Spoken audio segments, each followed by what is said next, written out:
So we are, good morning everyone. We are doing a series of partnering with God, and that's a high calling, right? That's what we've been doing, and God wants us to be His co-partners. So we saw, in many ways. Can I just ask the kids to take those things? Yeah, sorry, I forgot. That will come, right? Okay, so and we have seen in the various ways in which we can do that. The partnering with God. What are the various ways? By being good stewards, and in with whatever He has entrusted us with, whether it is gifts. I think some kids have gone up. You can give them. Or it's okay. Like, yeah. So the partnering with God involves like how we can be good stewards with whatever God has entrusted us with, may it be our gifts and talents, or even the people that He has given us, or the creation that He has given us to look after. So many ways we can partner with God. That's what we have seen so far. So, and last time when what I shared, I don't know if you all remember, that what was God's heart for us, what is God's heart for us, and how does He want us to partner with Him. And we saw in Hebrews 6:10 that His heart is that we should be others minded. That verse clearly says that loving others and caring for others is equal to loving God. Period. That's what that is very clear, that loving others is equal to loving God. So His heart is that we should be others minded, right? Loving others and caring for others, like that's what he wants us. So, and even in from Matthew 25, we saw how one set of people missed out because they were so busy being self-absorbed and self-focused. They were so busy doing that, they missed out. And there is another set of people who were really looking at others, what are the interests of others, and they were so they were like and they reached out. So that has been commended by Jesus in Matthew 25, the sheep and goats thing. So we see that even in that Good Samaritan story, the two people very clearly who have just left the person and gone, they were sympathizing with the person in need, but really didn't want to just leave out their things and go into reaching out to that person. So they walked away because they were so engrossed in going after their own agendas and their own works. So here too, Jesus commends the one who set aside his works and reached out to the needy. Yeah, is it making sense? So and he's shown us as a role model for us to follow in the Good Samaritan. So he wants us to be like that. He wants us to partner with him the way, and he wants us to partner with him the way these people have done. So today we will see how God uses us and helps us to partner with him. He doesn't do the way humans do. Suppose any organization or anybody who wants to start a business, or any project, you want to get some people on board. You would look after their qualification. You would look after some people, maybe how you look, or maybe how you dress up, what is your status, maybe various things. But you will never take somebody with any negative point, like they don't speak English, no, that keep them away. So we wouldn't take, that's the way the world operates. But God's ways are not our ways. God doesn't, he chose David over all the other smart and hefty and good-looking people. He chose David. And David, about whom no one was thinking of what David, when they were trying to bring out who is the one, David was never even considered. But God chose him and God trained him, because God looks on the inside. He doesn't look on the outside. So in fact, God was training him even before.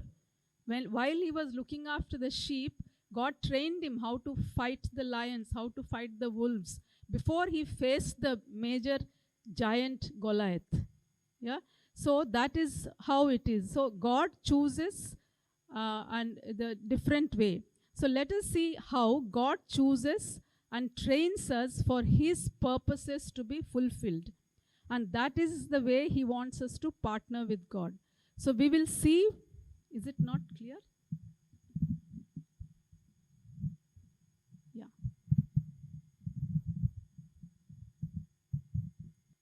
Okay. Can you hear? Yeah. Okay. So let us see how from, today we'll see from Gideon's life, like it's a known story, but we will let us just together, we will see how God does things and uses us ultimately for his purposes. Yeah. So in Judges 6:12, he says, God is calling Gideon a mighty warrior. And God doesn't simply say something which he doesn't mean, right? So, he's calling a timid Gideon a mighty warrior. And God knew that he was going to make him a mighty warrior. God knew that he might not be originally a mighty warrior, but God knew that he was going to make him a mighty warrior. So, how do I just pause it? This? No, not that. Okay, sorry. So God didn't expect him to become a hero overnight. Even after God said, I will be with you, if you remember the Gideon story, he still was so fearful of his family. So he goes in the night to destroy that altar, the Baal. He goes in the night because he was so fearful of the family. That's the kind of person Gideon was. And let us see from this Judges 7:9, God tells Gideon in the night, I just assumed his feelings and his expression maybe like that. He was sleeping, and God woke him up from sleep, and he says, get up and go down against the camp. He just wakes him up in the night. And then in verse 10, if you see, he's, Gideon, God knows Gideon very well. He's knowing his timidity. He says, if you're afraid, take your servant along. So this is really so amazing. God is not rebuking Gideon. Oh, you are, that you're fearful. He's not saying, okay, you're useless. Didn't I tell you that I'm going to be with you? Why are you afraid? He's not saying things like that. He's saying, and you are, he's being so tender and understanding. And he's looking at the ways to encourage him. I was just listening to Julia's testimony that, she was longing for encouragement. And all of us do. I mean, we are, human beings, we work better when we are encouraged. So, similarly, God knows Gideon. And he's saying, he's saying that, he's looking, he says, you're afraid, no problem, never mind, take a companion along. Maybe you're afraid to go and see the enemy camp, but take someone along, he's saying. But he says, but don't not go. You're afraid, don't not go, you go, but I will help you. That's what he's saying. And it's really so amazing to understand that God doesn't rebuke us when we are struggling with genuine issues. He doesn't rebuke us. He doesn't say, put us down. We don't have to hide and act with God. God, anyway, he knows. He knows all our inside out, he knows. But he doesn't want us to get stuck with our weaknesses. He doesn't want us to get stuck with our, failures or wherever we are. We can, so he's always wanting to help us to overcome those. He's always, so we can live with that confidence. As Anil said, we can live with that confidence and step out with that confidence. And also, we ought to be like that with others. And whatever, whenever, we can see whether it is our family members or our near and dear ones whom we are ministering to, we need to understand them, their struggles, and then see how we can go alongside. And God doesn't discard any of us because of our weaknesses. So may we really show the same tenderness and understanding to really, so that we can just go alongside and help people. And one clarity here we must know is, understanding does not mean that God says, okay, when he did not tell Gideon, you're scared, okay, stay here. He did not say that. That's not what is understanding. He did not say, okay, beta, you're not, it's okay, this is not, you can't do this or something. No, that's not love at all. If God had said that, that is not love at all. So he loves us so much that he doesn't want us to stay where we are. He wants us to transform us. He doesn't want to, get stuck with our weaknesses or our fears or our doubts. But he wants us to overcome through his grace. And his grace is available for us always. And so he says, let me work with you, let me work in you and transform you. That's what his heart is. So next is, we see here, he's saying, listen to what they are saying. God is, who is sovereign. This is such a thing to really, lately I felt so, wow, what a God he is. He's saying, he knew, he's sovereign God. He knew what these people are going to talk about. And he's saying, now go and listen to what they are saying. And and maybe for all God would have, steered this conversation between these two friends just to encourage Gideon. We'll just come to that. If you have never read this part, I'll just come. So he leads Gideon to that place, and he knew the conversation that will help Gideon to get encouraged, and it will help him to be guided rightly. So he is an omniscient God, and his ways are different, and his ways are far above our ways. And he does these things in such an amazing way that we can't but just stand in awe of him and, just submit to him. And before before even Gideon and his servant go there, before they listen to this, when they go there, they see the enemy camp. And there, what they see that, that enemy camp is packed with people and camels. That's what the verse says.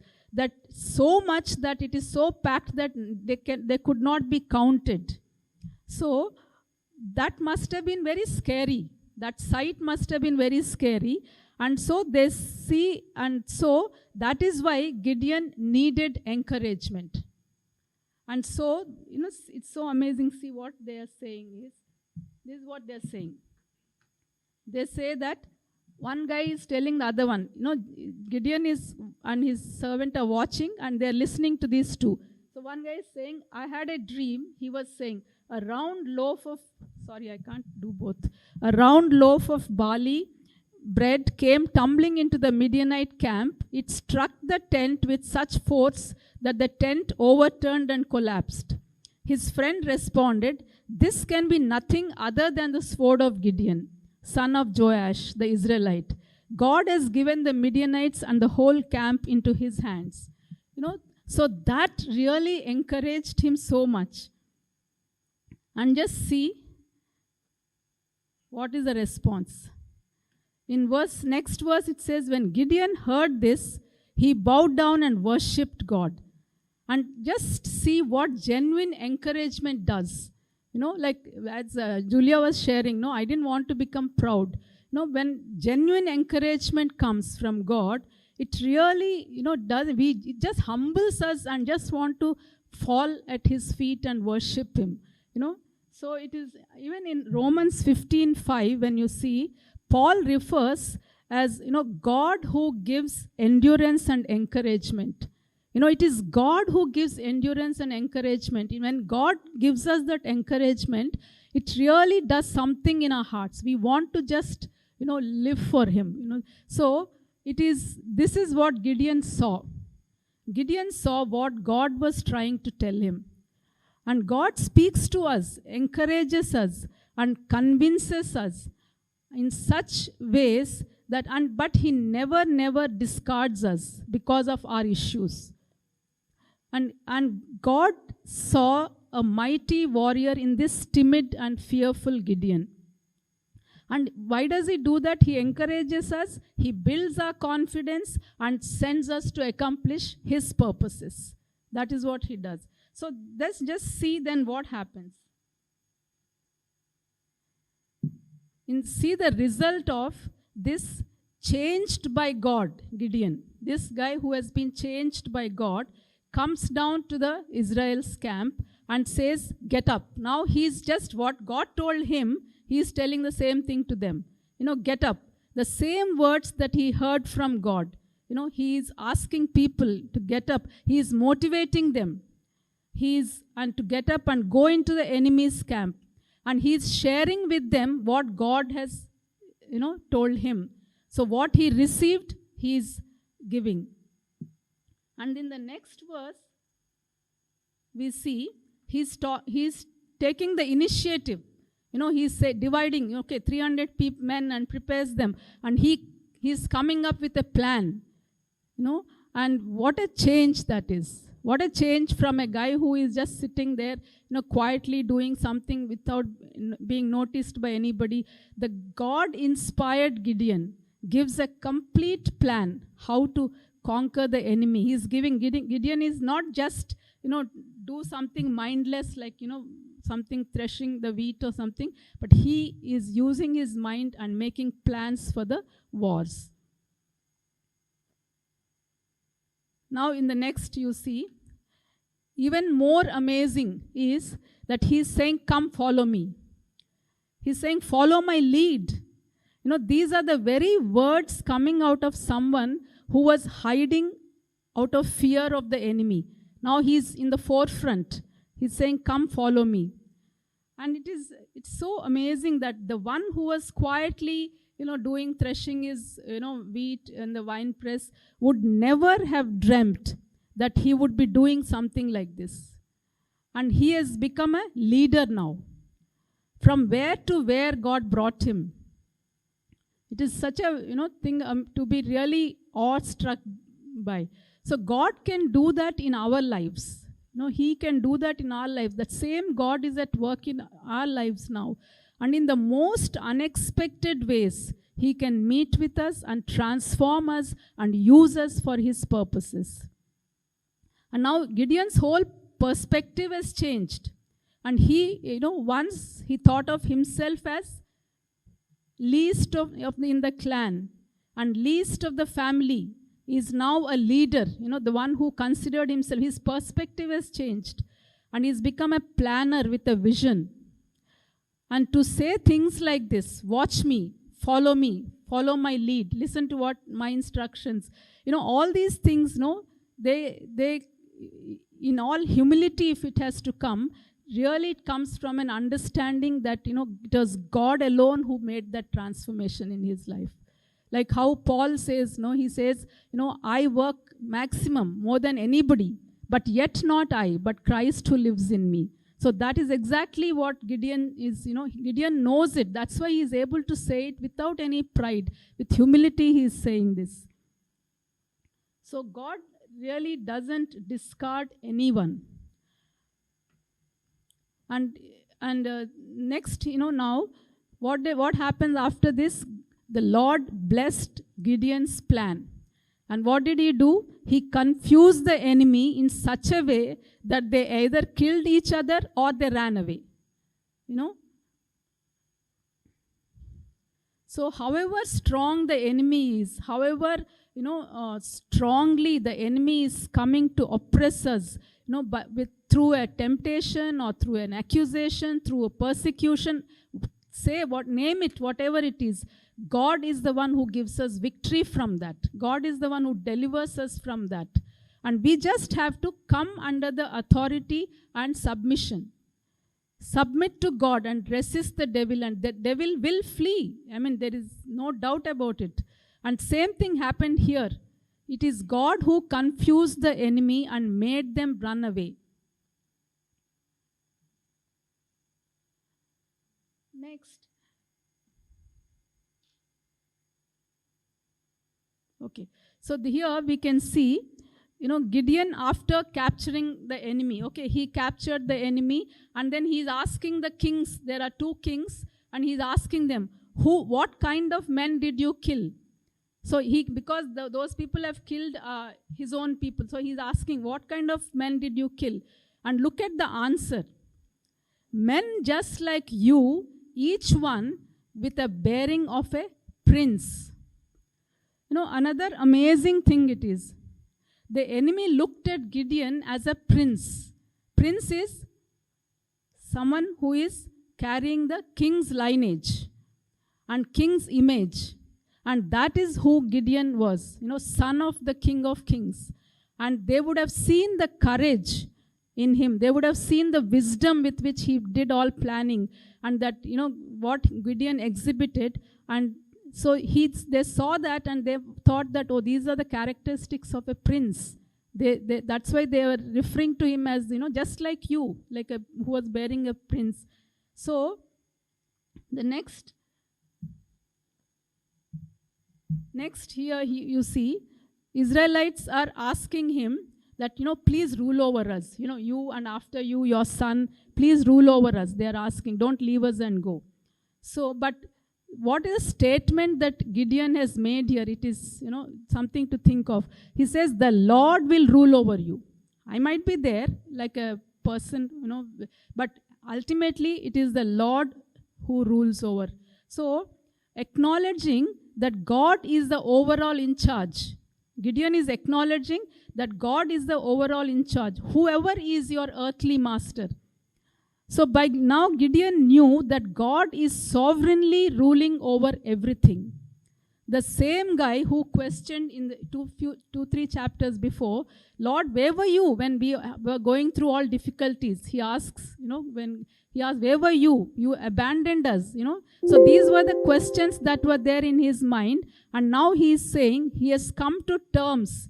The same guy who expressed such doubts, now he has come to terms that God is the overall ruler. He realized that even when situations seem like a defeat, even when the situations not going rightly, he realized that God is still in charge and his plans are being worked out. That is the thing. His plans are being worked out. Even when it appeared like he was abandoned, God never actually abandoned him. On the contrary, what was God doing? He was preparing Gideon, training him. And so through him, he wanted to achieve what he achieved. So whoever are our rulers, whichever party is ruling, ultimately, let us just rest in the thing that God is our ruler. Nothing can happen without he allowing it. Okay? It doesn't mean we live a passive life. We do fight for justice. We do all that. But but let's do all that with the assurance, with the confidence that God, you are on the throne. You are the ruler.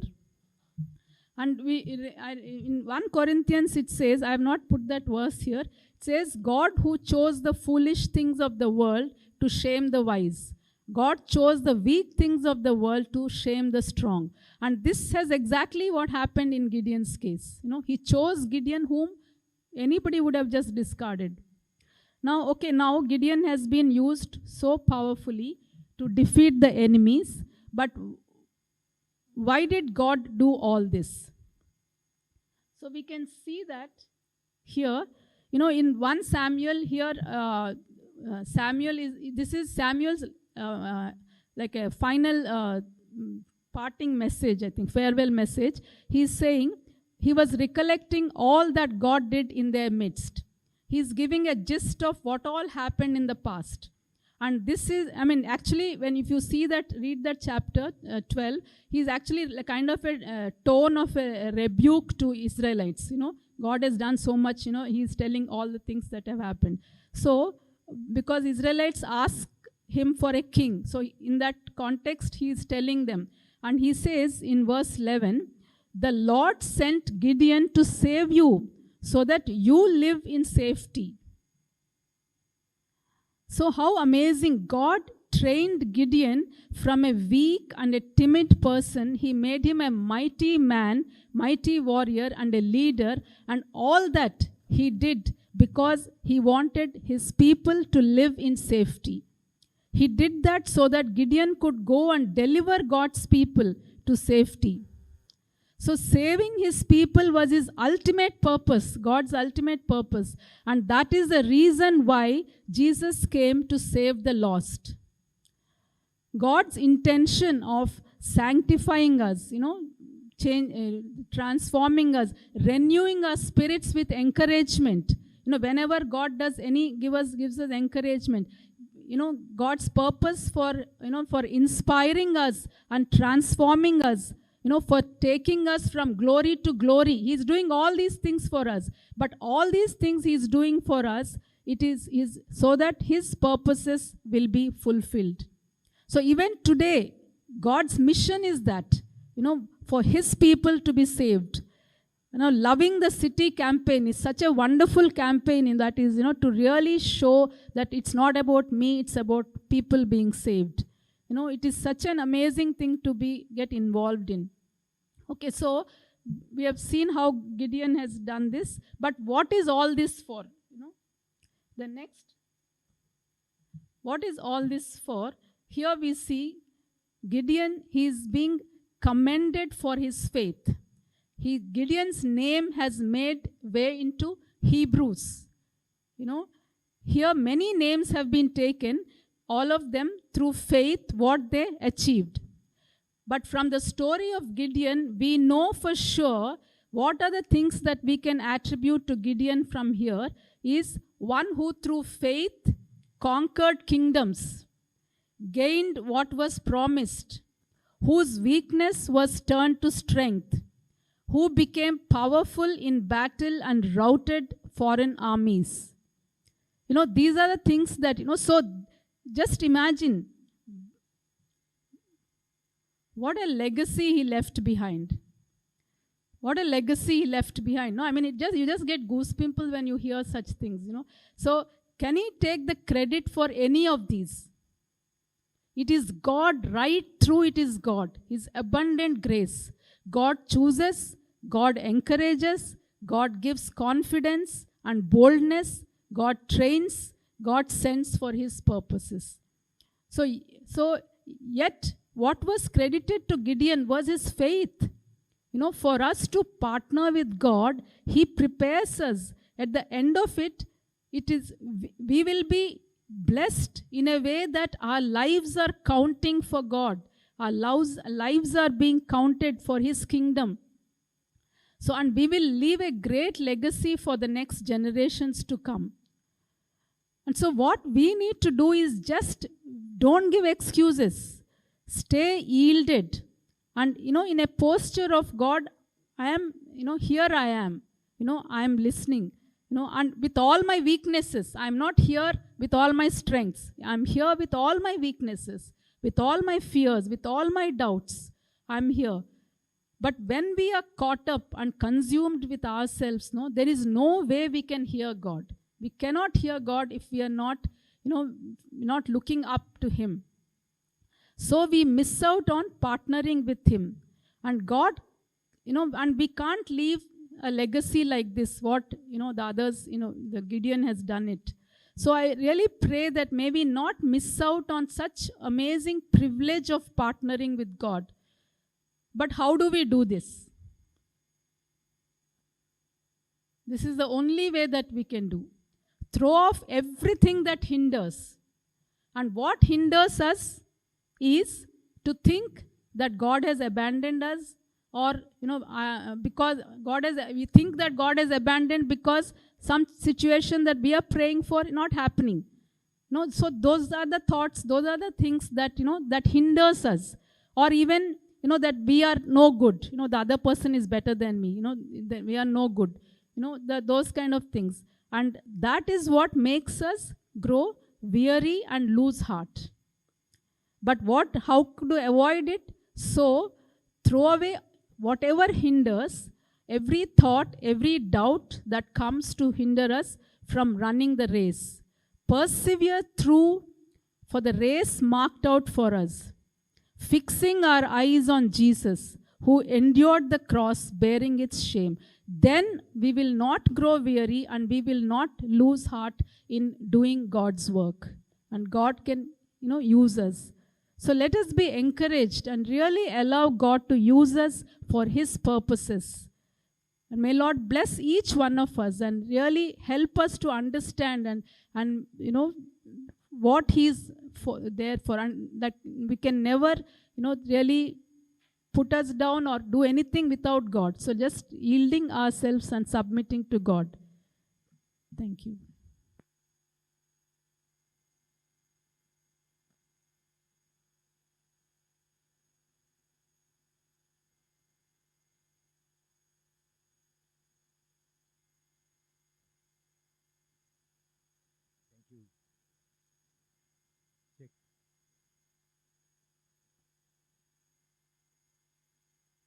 Check. Okay. Thank you, Vijay. It's a very, very appropriate and relevant message for us as we're going through this season where we are doing a series. What is the series called? Our High Calling. What is our high calling? Being co-workers with God. Just imagine. God is working and we have been called to be His co-workers, work alongside Him. God has chosen us. God has chosen us to partner with Him in what He is doing at this stage in this world. And what is He doing at this stage in this world? He is now renewing the thing that was lost. He sent His Son, and through His Son, He brought redemption. Redemption means before Jesus came, there was absolutely no scope for anyone to be able to partner with God because they were under the slavery. And Jesus came to set us free, and He inaugurated the kingdom of God. Kingdom of God is nothing but bringing everything into under the rulership of God.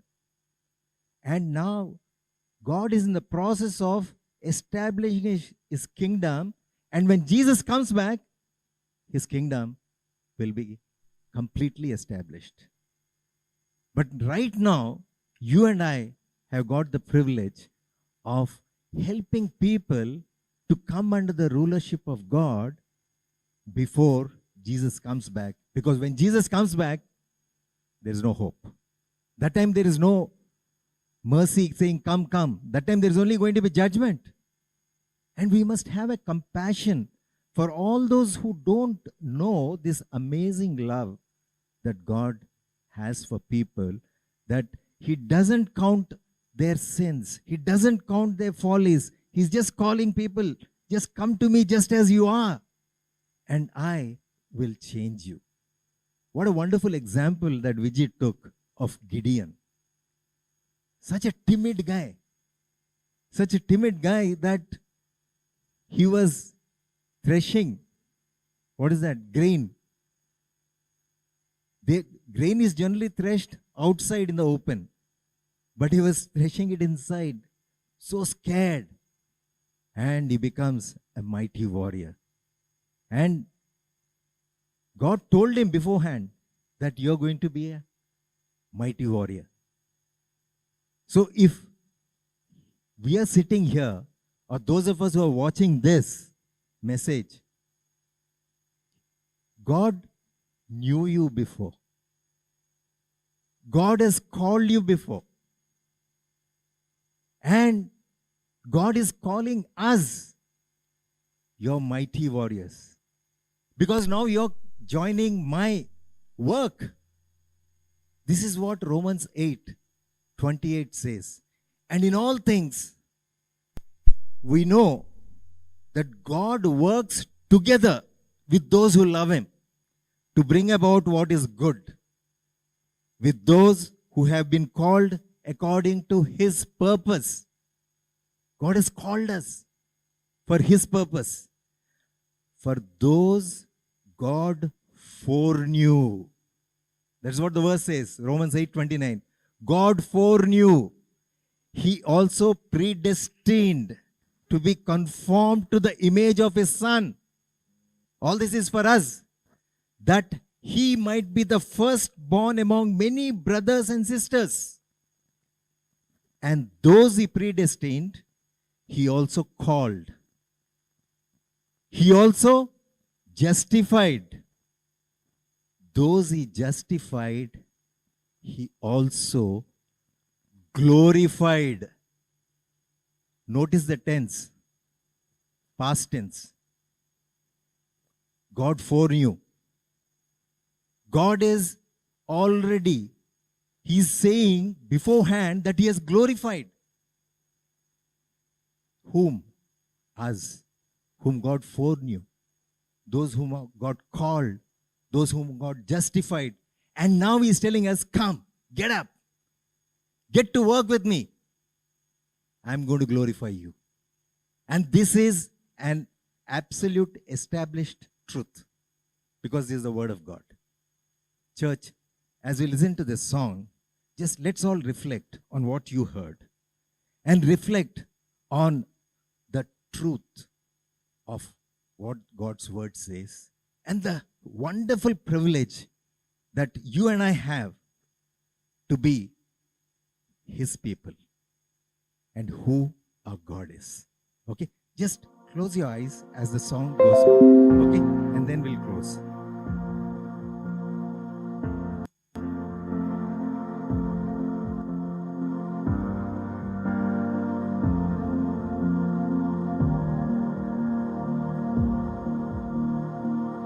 Lord, I come with newfound faith. I will trust every word you say. All my fears I'm laying down at your feet. I will trust in your grace that cannot be earned. Walk through the fire and not be burned. All my doubts have lost their sound to your voice. You are who you are, the God of the impossible, the God of the impossible, the God of the impossible. You are who you are, the God of the impossible, the God of the impossible, the God of the impossible.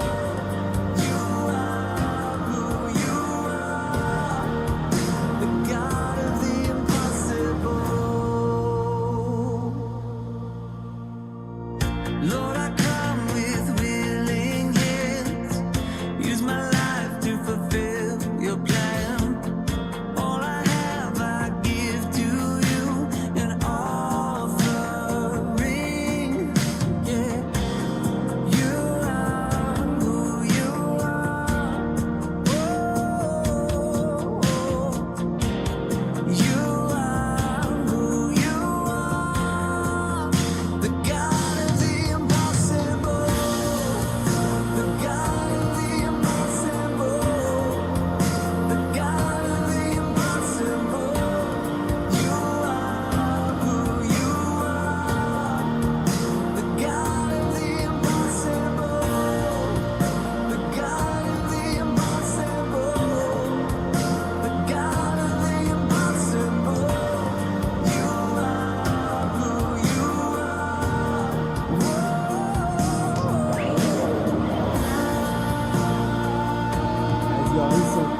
As your eyes are closed, just as you're responding to this song, let the song go on. Okay. As you respond to this song, you just rise up saying, yes, I'm willing, Lord. I want to be your co-worker. Continue with the song.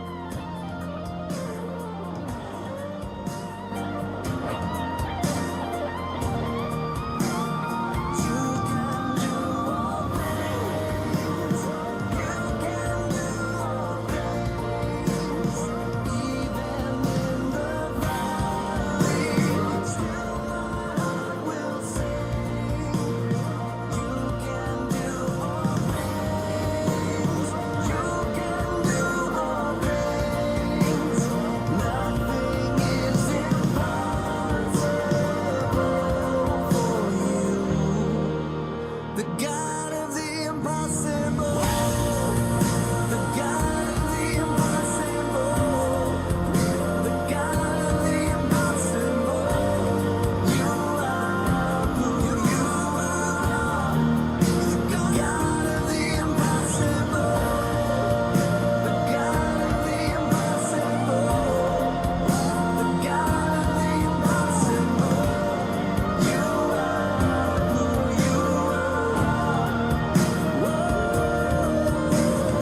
Yes, Lord, you are the God of the impossible.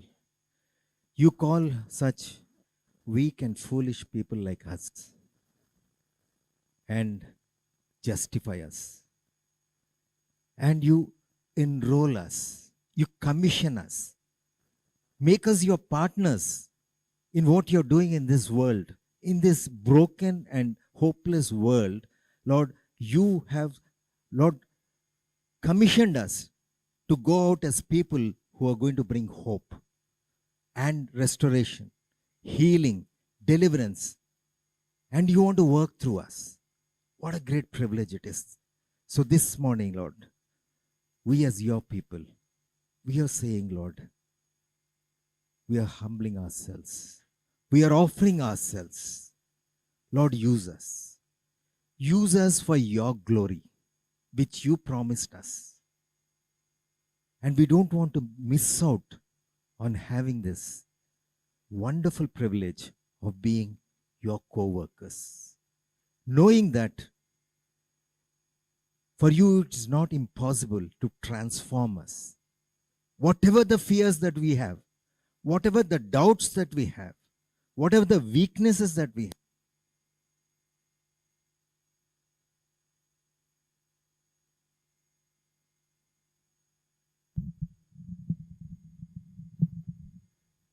so this afternoon, we just want to surrender our lives into your hands. Use us for your glory. And now may the grace of our Lord Jesus Christ and the overwhelming and unconditional love of the Father and the ever-dwelling presence of the Holy Spirit be with each and every one of us to go and live out as God's very co-workers who are carrying the purpose of God into the lives of people who God brings into us, across our lives. In Jesus' name we pray. Amen.